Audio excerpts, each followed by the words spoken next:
राजा को क्या पता था कि वह तारीख हनीमून जाने के लिए नहीं बल्कि उस दिन उसे मौत के पास जाने का सफर तय करना था। वह तारीख थी 20 मई 2025। नई नवेली दुल्हन सोनम उस दिन बहुत खुश थी। राजा रघुवंशी काफी उत्सुक था क्योंकि उसके जीवन का वह बहुत ही खास पल था।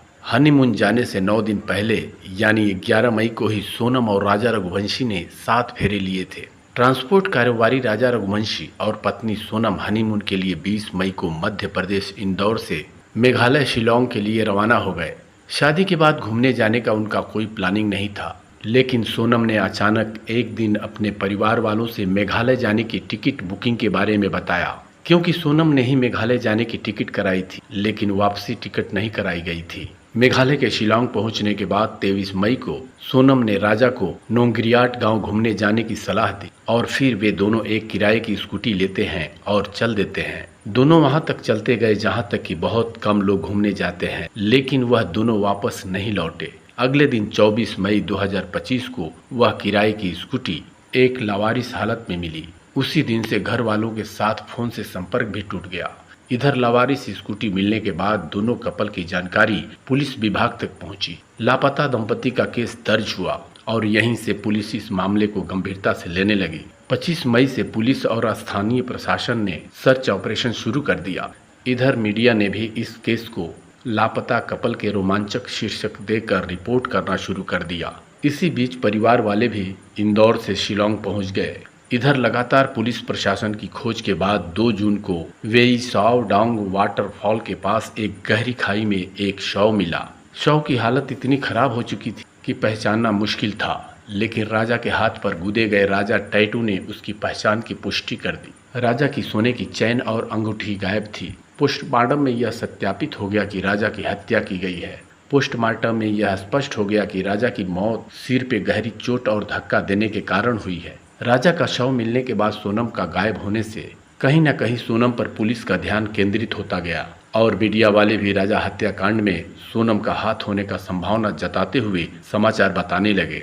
संभवतः सोनम राजा के हत्या के तुरंत बाद सबके सामने आ जाती, लेकिन मीडिया द्वारा दिखाए जा रहे राजा हत्याकांड में सोनम की साजिश की खबरों के कारण उसे कुछ दिनों तक गायब रहने के लिए मजबूर होना पड़ा होगा। पुलिस को जांच के दौरान ही सोनम के जिंदा होने की खबर मिल गई थी। 8 जून की रात 1 बजे सोनम अचानक गाजीपुर के एक चाय वाले के पास आती है। चाय वाले से मोबाइल लेती है। जैसा कि चाय वाले ने बताया कि सोनम उससे कहती है कि अनजान लोगों ने मेरे साथ लूटपाट की और मेरे पति की हत्या कर दी। चाय वाले से उसकी मोबाइल लेकर उसने अपने परिवार वालों से अपनी लोकेशन बताई। उसने अपने परिवार वालों से बताया कि मेघालय में पहले उनके साथ लूटपाट हुई। इसके बाद बदमाशों ने उसे अगवा कर लिया और एक कमरे में बंद करके रखा। बाद में गाजीपुर छोड़कर चले गए। ये थी घटना की पूरी कहानी। अब हम बात करेंगे घटना के उन बिंदुओं पर जो घटना के मुख्य कारणों को दर्शाता है। नंबर 1, आखिर क्या कारण था कि परिवार से सोनम ने हनीमून के बारे में पहले नहीं बताया था। नंबर 2, राज कुशवाहा सोनम का प्रेमी बताया जाता है। वह सोनम के पिता की प्लाईवुड फैक्ट्री में काम करता था, जो सोनम से 5 साल छोटा भी था। जब सोनम के परिवार वालों को सोनम और राज कुशवाहा के प्रेम के बारे में पता चला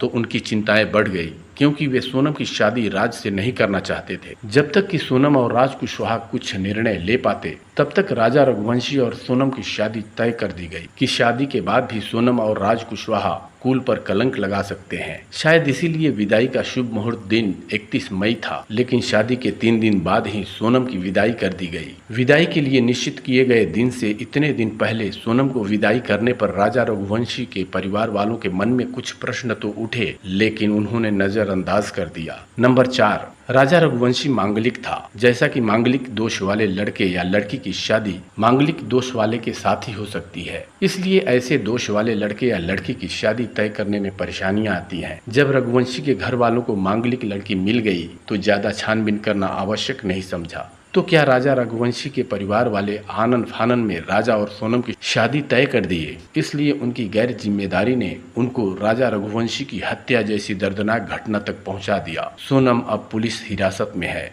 सीसी फुटेज में देखा गया है कि जब राजा और सोनम स्कूटी से घूमने निकल रहे थे तभी सोनम मोबाइल से किसी से बात करती है, जिसको राजा रघुवंशी सुन नहीं पाता। शायद वो राज कुशवाहा को फोन कर रही थी और यह बता रही थी कि हम लोग घूमने के लिए कहाँ जाने वाले हैं। कॉल डिटेल्स में सोनम और राजा के बीच बातचीत की जानकारी मिली है। सीसीटीवी और टेक्निकल सर्विलांस के माध्यम से कॉन्टेक्ट किलर की पहचान की गई और फिर उनको अलग अलग जगहों से पकड़ा गया। हनीमून, जो एक सपनों भरा खुशियों का प्रतीक माना जाता है, वो भयानक विपत्ति और रहस्यमयी हत्याकांड में बदल गया। पुलिस के अनुसार राजा रघुवंशी की हत्या में सोनम के साथ कुल 5 लोग शामिल थे। सोनम, जो खुद मुख्य साजिश करता है, राज कुशवाहा सोनम का प्रेमी, विकी ठाकुर सुपारी किलर नंबर 1, आकाश ठाकुर सुपारी किलर नंबर 2 और आनंद सुपारी किलर नंबर 3। राज कुशवाहा और सोनम के प्रेम के बारे में सोनम के घर वाले जान गए थे। उसके बाद भी उन्होंने कोई ऐसा उपाय नहीं किया जिससे कि कहानी राजा रघुवंशी की हत्या तक न पहुंच। सोनम की विदाई का शुभ दिन 31 मई को रखा गया था, लेकिन क्या कारण था कि विदाई के दिन से बहुत पहले यानी शादी से 3 दिन बाद ही सोनम को विदा कर दिया गया।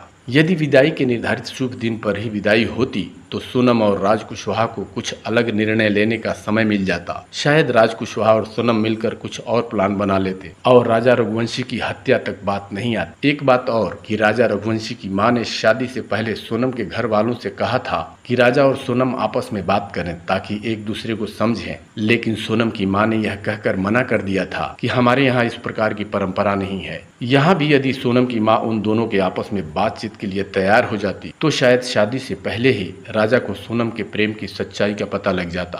खैर, पुलिस की जांच पड़ताल जारी है। देखते हैं इस दर्दनाक घटना का अंतिम परिणाम क्या होता है।